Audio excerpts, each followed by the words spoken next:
Hey guys, what's up? Skahan here, and I'm coming back at you with another Arma 3 classroom. Today we're taking it back to the roots, back to the uh, the starting point. As you can see now, I'm sitting on the main menu screen, and this is something I don't really see a lot of people doing. And here recently, I've had a couple people ask me, where's this? What's this? I don't know what this is. All I know how to do is get in the game. That's it. So right now I've got all the DLCs. I don't have any mods or anything added. Um, and like I said, we're looking at this main page, and I'm going to kind of step into where I recommend you go straight off the bat. Especially if you're new to Arma, if you're new to and you're looking to play modded versions, Milsim, um, DayZ, King of the Hill, game modes like that. Kind of the nuts and bolts of where you need to go before that. And maybe some things that if you don't want to go that route, that you're going to need to pick up, you're going to have to learn. You're going to have to learn on your own and where to find out how to learn these. So right off the bat, you have these three sections right here. Quick play. Let's go ahead and jump into it. It's basically a quick connect to the multiplayer. You can host a server direct connect, which means if you click it, you have to have the IP. Servers goes into like it's multiplayer quick. So if you were to go into multiplayer right here, see, quick play, server browser. So Apex Protocol is the Apex mod. It is the I believe it's the storyline mission. So that one we're not going to go into. And then you have the editor. On the editor, you basically click it. You got all the default maps, which are these ones currently. You can go on it. They're completely blank. You have to populate it. You have to put things in. You have to put mods and things like that. Basically, you create your own maps. Down here, browser configurations. This is where your mods, your add-ons would be. It says Steam Workshop, but if you have, it's basically there'll be a long list kind of like this, and this is the DLC config. This is the sitrep version report. You can leave. This right here, this is where your profile is. So you can actually go to the Army 3 units page if you're a part of a unit. I'm with 3rd Battalion SOF. And once you register and you get on there and get on your unit page, it will actually put that patch on. You'll be able to see it on your shoulder. Show you here in a minute. Options. This is the big one. I suggest right off the bat going in the editor, if you have Apex, load Tanawa, get in the middle of it, put a character down, and then hit preview. I'll go into kind of how to do that. And then see what your FPS is. If your FPS is below 30, I would reduce it. Mine is a potato like no other. As you can see, low and standard are all mine. Textures are pretty high though. Display, things like that. I'm not going to go too much into it. But yeah, you need to definitely fix that. You should be running at a minimum of 30. If you're running below that, it's rough. And if you're running below that on a plain map, that's with nothing else on it, that's problems. Audio, don't mess with your audio. This right here is basically what you're really going to be looking at. Voice over net, this is your internal comms. A lot of people use TeamSpeak 3, things like that, Mumble. But this, if you don't, this is your voice over net. So if I'm in a game and I'm in side chat, I can actually hit my caps locks button and talk through the game. It has a voice communication. It's very fucking annoying. I have mine turned off. I don't listen to other people. If you're not in TeamSpeak, I don't really want to talk to you unless I have to type. Controls. For all you Arma 2 guys out there, you can go up here and hit Arma 2. I don't know why mine says Arma 3 Apex. Makes no sense. Mine's Arma 2. But you can preset them. That's something that a lot of people have a rough time coming from Arma 2 to this one, is the controls are backwards. Game. If you're a pilot or looking to be a pilot, I would stick with standard, enable, or make sure all these are disabled. These controls, difficulty, things like that, you can kind of look at. on your own. I've never really messed with them. My loadout is the default armor 3. It makes it 10 times easier. I don't custom move anything like that or anything, or So standard flight. If you do turn this on, it'll show your gauges. Rough landing, so if you land at too much of an angle or too rough, destroys your helicopter and possibly kill it. Wind affects you, wind will push you to the side, so you gotta do that. Auto trimmed, it should be disabled. That means you gotta kind of, your aircraft will naturally start wanting to go the way that it is being torqued. You'll have to counter that. Stress damage, if you lift something too heavy too fast, it will basically destroy it. And there's a long list of other features that it will mess up. And lastly, expansions. You'll click this, add expansions. Okay, so now we went over kind of the settings, how everything is, and where the basics is, and how you can kind of get set up. So let's say that you want to learn the game, a traditional route. You got tutorials here. You got boot camp. Boot camp's a very good thing to go do. It teaches you pretty much the basics. You got VR training. That's basically the exact same thing as boot camp, just in a little bit different form. You'll see characters running around, things like that. They'll help you out. We'll get to Virtual Arsenal here in a minute. Field Manual is a wonderful tool. I recommend anybody who is new or thinking about this game, or just kind of stepping into it, or thinking about playing other game modes, you need to look at the Field Manual. You need to read the entire Field Manual. Maybe not the entire thing, but a good majority of it. Tactical guides, everything in here, even flight, or fight at night, reaction twos, element attack. I was looking at helicopters as well. Also flight. You need to understand what each of these are, because if you're riding in the helicopter, you need to understand the risk and how to identify that risk. Especially loss of tail rotor, or auto rotation, stress damage, trim, vortex ring state. That is a killer.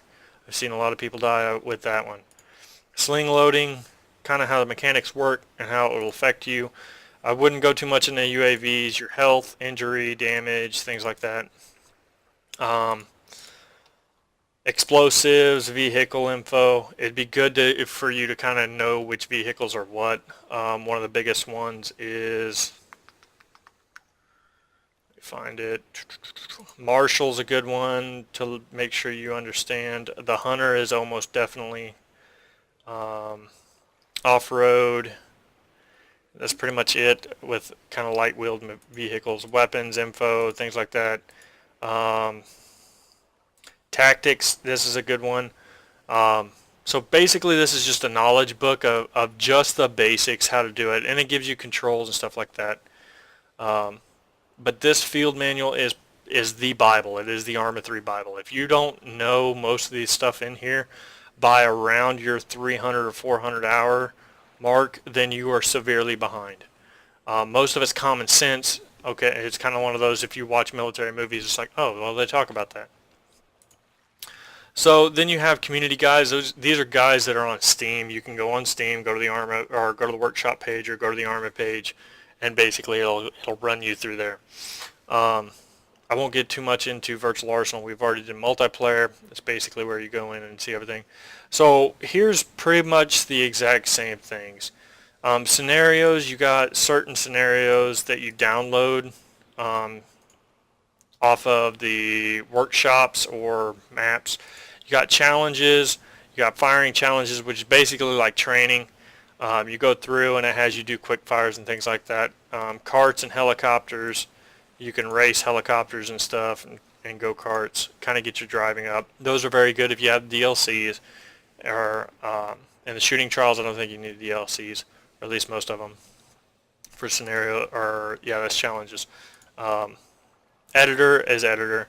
Showcase, kind of, it's exactly what it is, what it says. So if I go infantry showcase, it's going to tell you right here, it's going to basically put you as a squad, and you're going to simulate. It's going to kind of give you a taste of what it is to be in Arma 3.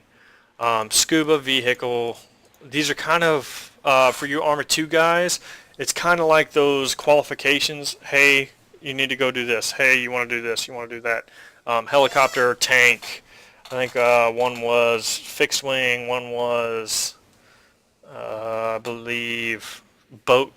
Um, boat operations. These are pretty much the same thing. Once you get them done, they will check. As you can see, I didn't do any of these because I'm lazy. And then you got the campaign. Campaign splits off into two. Like I said, Apex Protocol. Prologue, it's basically it's in a virtual reality, but it is a kind of like a pre-basic training. Then you'll go into the campaign. Now, long-awaited Virtual Arsenal. This is probably one of the best things you can ever use. Once you've done all this training, here's where you need to go. You get into the Virtual Arsenal. Well, let's go ahead and drop some beats down in here in the Virtual Arsenal. The Virtual Arsenal is a very good tool. It is basically where you can customize kits, loadouts, things like that. You can see different weapon types, and you can even test them out. So I'm going to go ahead and load an empty man, if I even got an empty man. I do not. So this is one of the first things I recommend. Go through every one of these and set them to empty. Empty, empty. And the reason we are doing this is what I call an empty man kit. Obviously, if I go through here and set everything to empty, and he is a man or she, you can have an empty woman or empty it. It doesn't matter. I don't care. I'm not gonna tell you how to do things. But make sure that everything is pretty much set to empty. You don't necessarily have to go this far. I'm just going to do it because I'm used to it and I'm doing this tutorial. This just changes your face. I'm going to leave it. This changes your voice. I'm going to leave it. Patches, I never put patches. I'm going to go here. I'm going to save it as empty man. I'm going to save it. So if I ever want this, I just go right here, click it, hit load. There's empty man. So for you to see how this works, I'm just going to throw on a couple things real quick. Okay, I got some weird stuff. Click empty man, boom.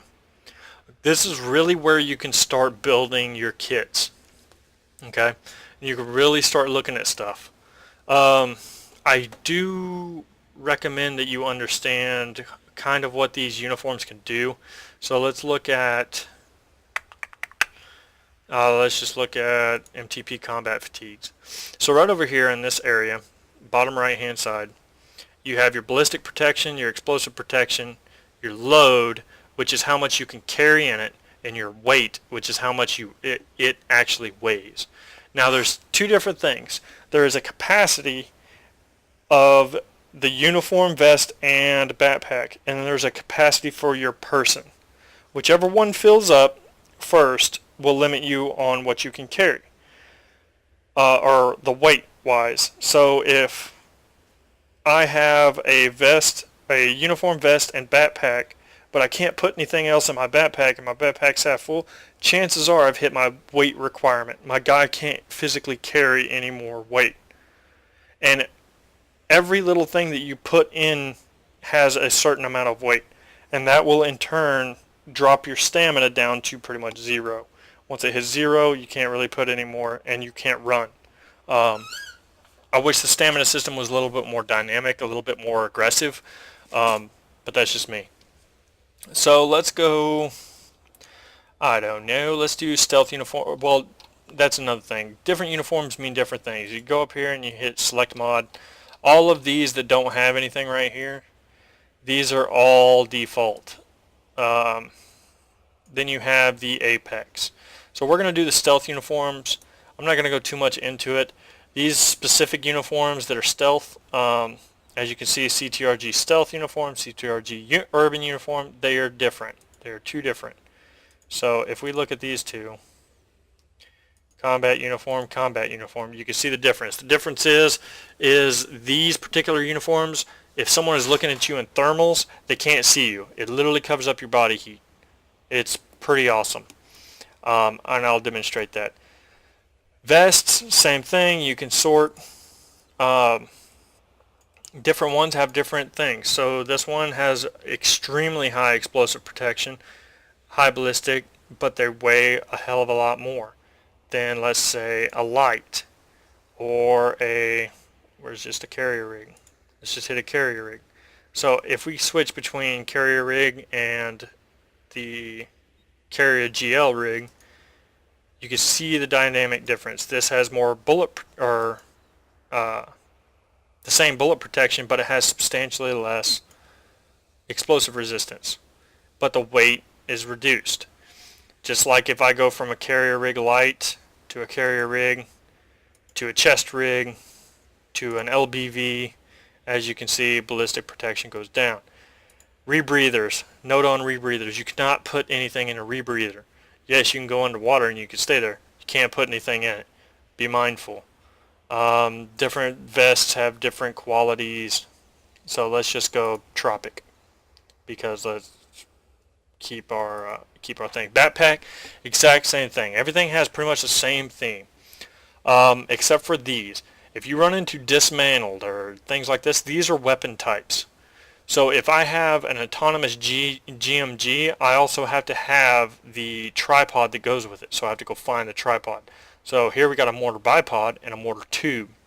But see, they're in two different things. So we got AF and NATO. So I have to have this plus this to make one mortar. If you just have this, you're not making a mortar. It's kind of like needing a spoon and having a fork. Yeah, you can. It's just not going to work. Different backpacks, kit sizes, steerable parachute. You can't put anything in it. UAVs, you can't put anything in it. It literally packs a UAV. These are the biggest backpacks in the game. You can fit a lot of equipment in it. However, like I said before, more equipment, more weight, you can guess. So let's go ahead, hex green to keep the mood alive. Helmets, this is where your bread and butter is. A lot of the Arma mechanics are based on actual physics of bullets and things like that, velocity. So I recommend, yeah, these look cool. I could be John Rambo, but if you get shot in the head, chances are you're gonna die, like an actual person. The reason you would have something like these is to maybe you have more equipment on and you need to lessen your weight overall so you can have stamina. This is where I would do that. You also have combat helmets that are light. As you can see, if you notice as I'm switching through these, all of these change. These particular helmets, the helicopter helmets, they actually have like a built-in muffle. So if you put them on and there's a helicopter, you're not going to get as much residual sound as other people. It means you're basically going to be able to hear a little bit better, but it kind of dampens down everything. Jet helmets, I definitely recommend, if you're going to be a jet pilot, use a jet helmet and a pilot coveralls. I believe those decrease, if you use those in combination, those decrease the chance of passing out or blacking out. And then, of course, since we're doing this theme here, let's go ahead and put, the stealth helmet. These particular helmets are built in. They're very, very tough. They have built-in night vision, built-in thermals. They're pretty cool, but they're a little bit excessive, as you can see. The weight of these things are substantially high than anything else. So we're just going to go stealth helmet since we're CTRG. Here, these don't really do anything. As you can see, there's not anything up here. It's literally just cosmetic. Unless you're trying to maintain this stealth, then you can do stealth goggles. I recommend stealth goggles. If you use this, literally the area where your eyes are will be white hot or black hot, depending on who's looking at it. So that's something to keep in mind. Since we're still going this way, here's your NVGs. Anything that has these, if you don't have the DLC, you can't use them. These particular NVGs have thermals. These particular NVGs are just NVGs. Nothing special. Here's where we get into a lot of debate. So you have a default laser, rangefinder, and binos. Binos should be your first selection. don't get used to rangefinders and don't get used to designators. Rangefinders, if you absolutely want to and you don't like the binos because you're lazy and can't figure out range via map, that's a problem. But I would stay away from laser designators. If you turn a laser designator on, it pops up as a blip on the map, and if you're just sitting there running, it's literally going to highlight your feet when he brings his arm down. So if anybody or anything sees that, especially AI, it's basically highlighting you. Map, you definitely need a map. Recommended GPS, you don't need anything right here. Definitely need a radio, definitely need a compass, definitely need a watch, and the rest of it's pretty simple. Now, this is your basic kit so far. It's just pretty much empty. Let's go ahead and excuse my son in the background. You need to. I do a video over sidearms. I highly recommend that you watch that. I highly recommend that you definitely keep that going, or keep that in mind that I do have a video over it. I do recommend watching it. There's a lot of people who argue you don't need sidearms; they're completely worthless. There are others who argue yes, you need it. I am one that says yes, you need it. Launchers, you don't really need per se. It's not like a sidearm. If you get one of the wrong ones, which I believe is this one. I believe this one is just straight. Yeah, this one's straight air. So if you get this one expecting to shoot a tank, ain't gonna happen. This one's a multitude. I don't think you can lock on to aircraft. I could be wrong. And these are just RPGs. PCML I know can lock on to, the default version can lock on to aircraft and tanks and stuff like that. But I don't really carry them. I don't see a lot of use for them. Alright, now we're into where everybody really wants me to be at, which is weapons. Each have their merits, and I'm gonna kind of go over the difference between each one, or each category. So let's hit sniper rifles. The 12.7 Lynx is very good, semi-slow rate of fire, as we can see. Here's all your information. It is a 12.7. It's a very powerful round.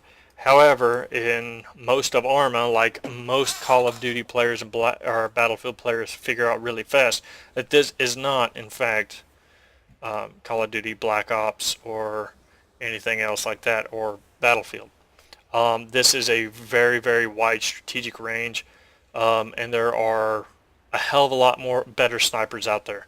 And there's a hell of a lot more better teams and tactics out there than just sitting way, way behind.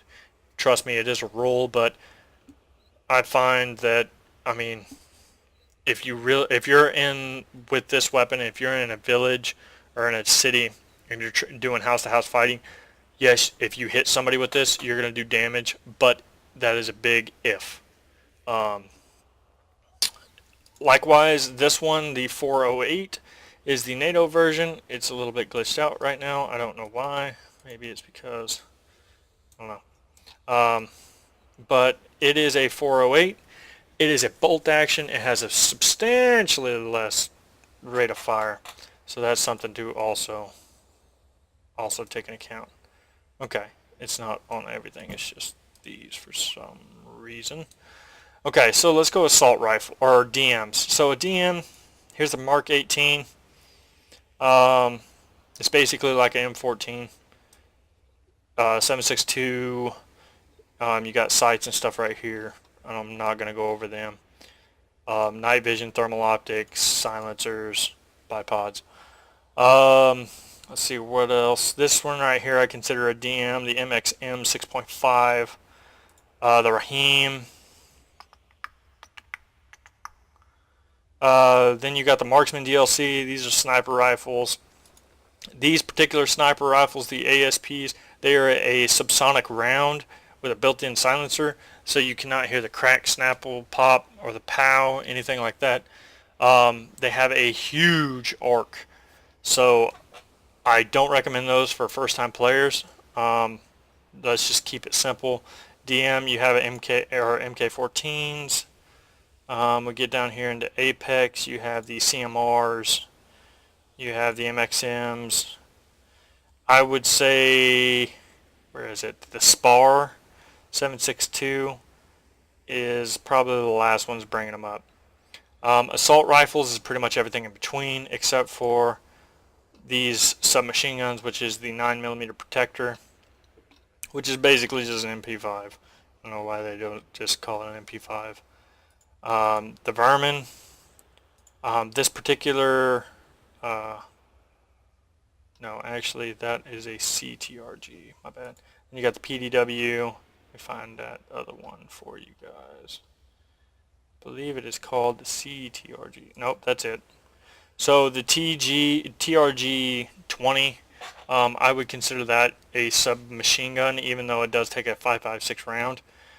This one I would consider a submachine gun. It's a underwater gun. It does shoot underwater. The rest of them don't. I consider those submachine guns because they're very, very small, and they're very, very, the magazines are very light, so those are two really good things. The reason I don't consider these as submachine guns, in my own preference, is due to the bolt capabilities of these weapons versus the other ones. That'd be just like me having this carbine. Some people do consider this particular one right here to be a carbine. I just don't do it. The rate of fire is too high. It's basically like the Sting. This one you can easily consider the same thing. So right now let's drop down. Let's get, I don't know, that one. That makes sense, right? Alright, so let's put on some mods here on our gun, make it look tricked out.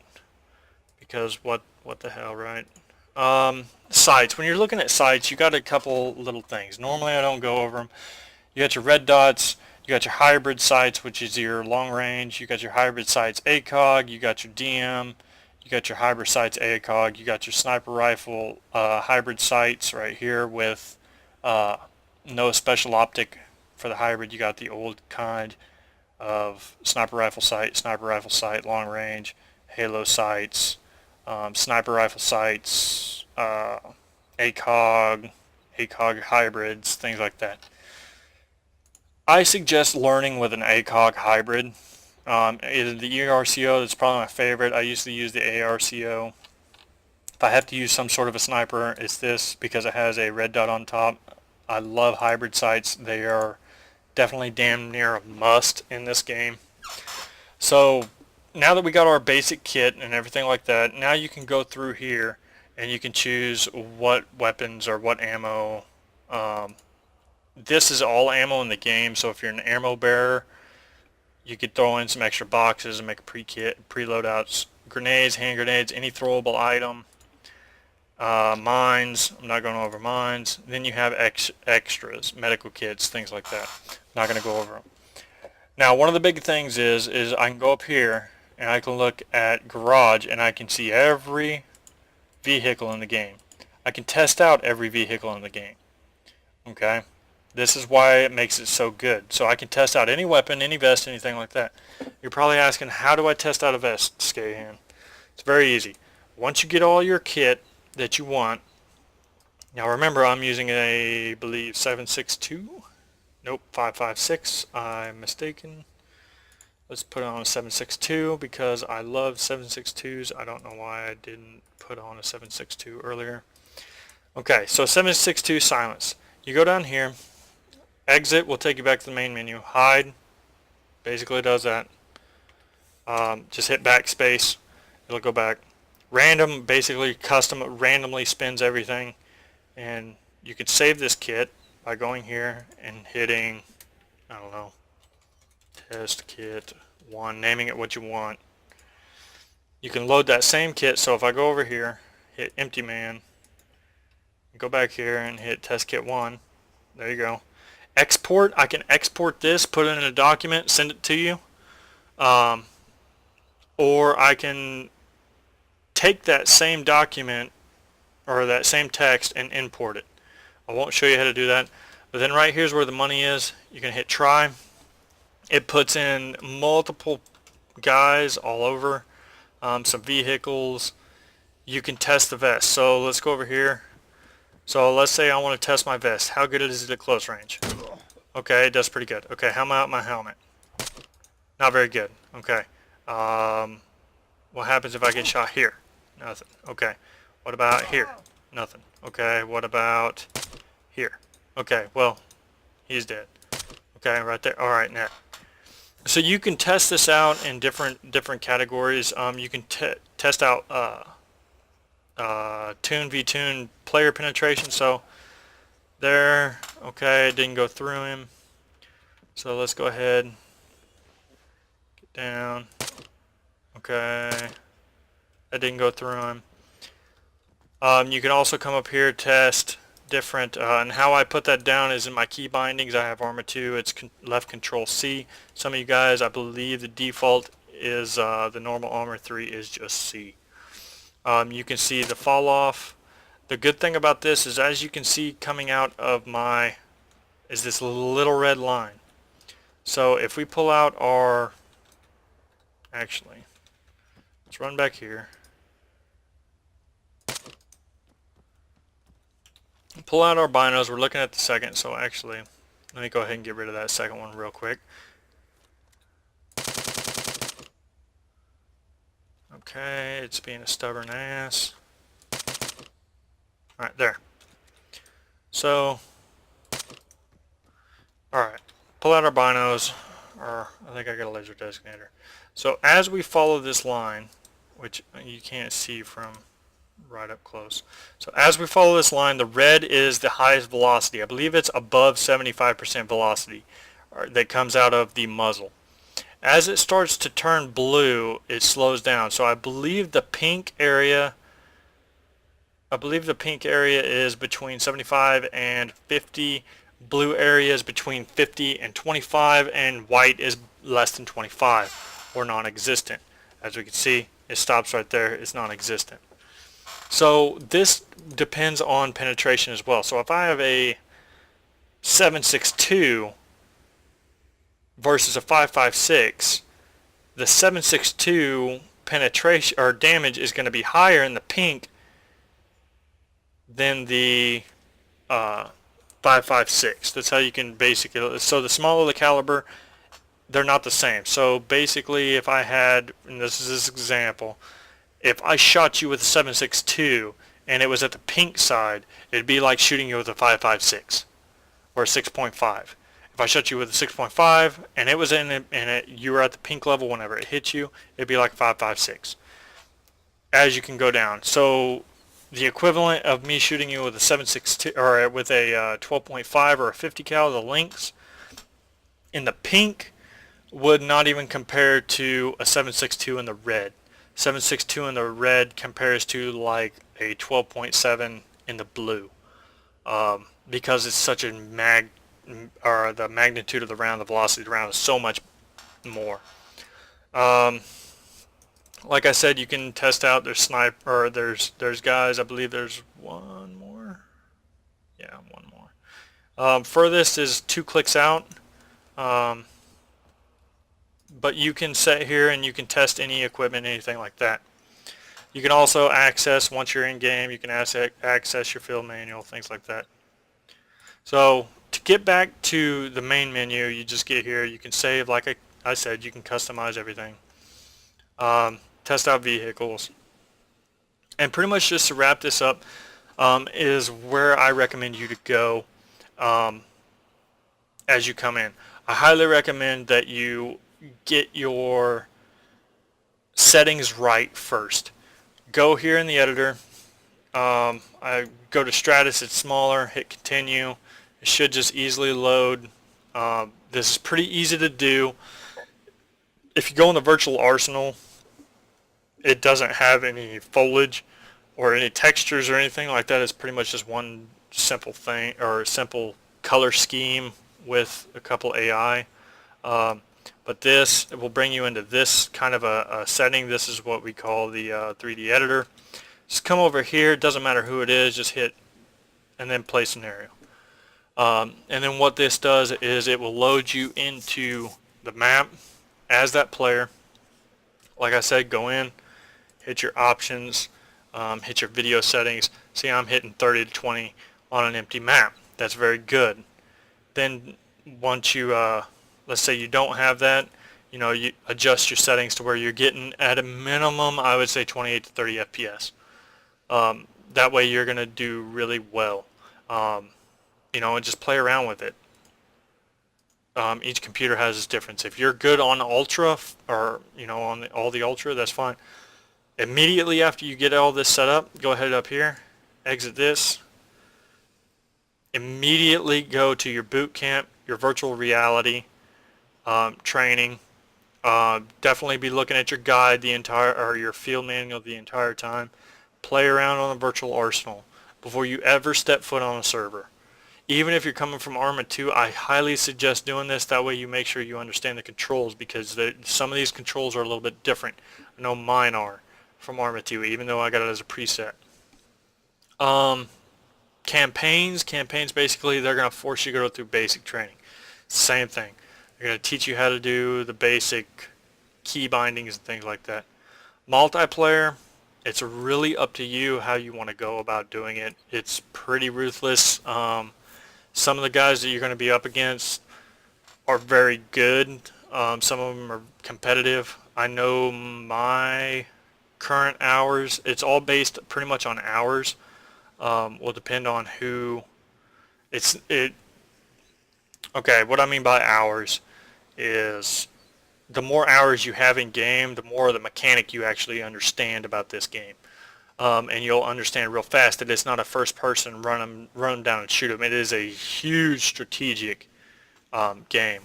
So the more hours you have in the game playing, the more you understand, the more veterancy you actually have over, I have like 26, 27, 2800, somewhere in that area, 100 hours in the game. So if I can't outplay someone who has 300, 400, 500, or 600, that's severely a problem. Normally our range for hours is a recruit or a new boot is anywhere from 300 to 500 hours. Kind of the normal, the regular range is from 600 hours to roughly 1200, and then veterans are higher, veteran players, and that's where you're getting into the 16 or the 13, 2,000, 3,000 hour people. So anybody can play on any map. Like I said, if you're new, you just want to be a rifleman or an auto rifleman, you just want to get in, after you do your basic training and stuff like that, get into one of these matches and just play, have fun. If you have somebody who could teach you, definitely ask them, hey, can you teach me some stuff? Can you put on a map? Anybody who has played this a long time has that map where I'm just going to go and I'm going to train people on. I can put a server up on my computer. It's not that hard. So that's a quick play. As you can see, there's pretty much everything you could possibly get. Servers, this is where you would normally go traditional wise. You got friends, recent, official servers, lane servers, internet servers, direct connect, host. So I mean, that's pretty much wrapping it up in a nutshell. Did I miss anything? Not off the top of my head. Oh yeah, if you play on certain servers, you can go ahead and hit these. They basically save them. Go to your recent servers, recent. If you played one that you really like, it'll show you what it is. Other than that, I hope you guys learned something. I hope you guys enjoyed it. If you liked it, hit the like button, post a comment. If you didn't like it, you know what to do. Press is press, likes is likes, dislikes is dislikes. Hey, at least I'm getting feedback. I will be doing this. This is the first of a full series I'm going to do that basically walks a new player through kind of what they need to do, where they're wanting to go. I hope you guys enjoyed it. Like I said, there's one thing that I am forgetting, and I cannot remember what it is.